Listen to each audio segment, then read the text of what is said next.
কালো বলি, আমরা আমাদেরকে দেখতে খারাপ বলি, দেখছি বলি। অথচ আমাদেরকে যিনি বানিয়েছেন, আমাদের মহান সৃষ্টিকর্তা বলেন যে লাকাদ খালাকনাল ইনসানা ফি আহসানি তাকওয়িম, যে প্রত্যেকটা মানুষকে আমি সুন্দর এবং উত্তম রূপে সৃষ্টি করেছি। সেজন্য আপনি যদি কাউকে কালো বলে ছোট করার চেষ্টা করেন, তার মানে হচ্ছে আপনি মহান সৃষ্টিকর্তার সৃষ্টিকে, মহান সৃষ্টিকর্তার আবিষ্কারকে ছোট করার চেষ্টা করেছেন। নাউজুবিল্লাহ। রাসূলুল্লাহ সাল্লাল্লাহু আলাইহি ওয়াসাল্লামকে প্রশ্ন করা হলো যে, হ্যাঁ রাসূলুল্লাহ, একজন মহিলা 5 ওয়াক্ত নামাজ পড়ে, দান সদকা করে, কিন্তু সে মানুষের মনে কষ্ট দেয় এবং মানুষের সাথে খোঁচা মেরে কথা বলে, আপনি তার ব্যাপারে কি বলবেন? রাসূলুল্লাহ সাল্লাল্লাহু আলাইহি ওয়াসাল্লাম নির্দ্বিধায় বলে দিয়েছেন যে সে জাহান্নামী। পুনরায় প্রশ্ন করা হলো যে রাসূলুল্লাহ, আরেকজন মেয়ে, সে কোন রকম ফরজ নামাজ পড়ে এবং সাধ্য অনুযায়ী অল্প টাকা সাদকা করে, কিন্তু সে মানুষের সাথে হেসে কথা বলে, এই ব্যাপারে আপনার কি অভিমত? রাসূলুল্লাহ সাল্লাল্লাহু আলাইহি সাল্লাম বলেছে যে সে হচ্ছে জান্নাতি। এজন্য বলা হয় না যে আল্লাহ তাআলার হক যেটা, সেটা আল্লাহ তাআলার কাছে ক্ষমা চাইলে তিনি ক্ষমা করবেন, কিন্তু মানুষের মনে যখন আমরা কষ্ট দেই না, সেই কষ্টটা ক্ষমা চাওয়ার পরও থেকে যায়। এজন্য ইসলামে এইটাকে একটা জঘন্যতম অপরাধের মধ্যে ধরেছেন।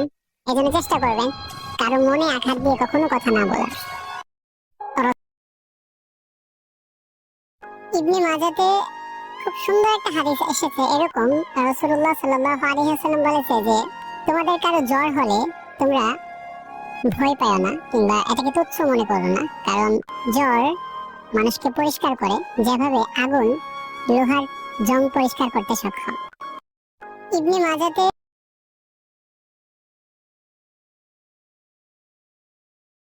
একজন আবেদকে জিজ্ঞেস করা হলো যে চূড়ান্ত বিনয় কি? তখন তিনি বললেন যে আপনি যখন ঘর থেকে বের হন, তখন আপনার সাথে সাক্ষাৎ হওয়া প্রত্যেকটা মানুষকে আপনার থেকে উত্তম মনে করাটাই হচ্ছে চূড়ান্ত বিনয়। একজন সহিহ মুসলিমের 102 নং হাদিসে রাসূলুল্লাহ সাল্লাল্লাহু আলাইহি ওয়াসাল্লাম বলেছে যে মান গাশানা ফালাইসা মিন্না, যে যারা ধোঁকাবাজ, যারা প্রতারক, যারা ঠকবাজ, যারা কথা দিয়ে কথা রাখে না, তারা আমাদের দলভুক্ত নয়। পৃথিবীতে আজও অসংখ্য মানুষ যারা মুসলিম হয়তো মানুষকে ঠকাচ্ছে, তাদের অধিকার মেরে দিচ্ছে, মানুষের সাথে প্রতারণা করতেছে। একবার রাসূলুল্লাহর এই হাদিসটিকে তারা কি বিচার করে দেখেন তো, তারা কি আসলেই মুসলিম নাকি মুসলিম না? আল্লাহর বিধানকে আসলে ভয় করা উচিত। আমরা যেন ইসলামের সহি বুঝ নিতে পারি, সেই তৌফিক আল্লাহ তাআলা আমাদেরকে দান করুক। সহিহ মুসলিম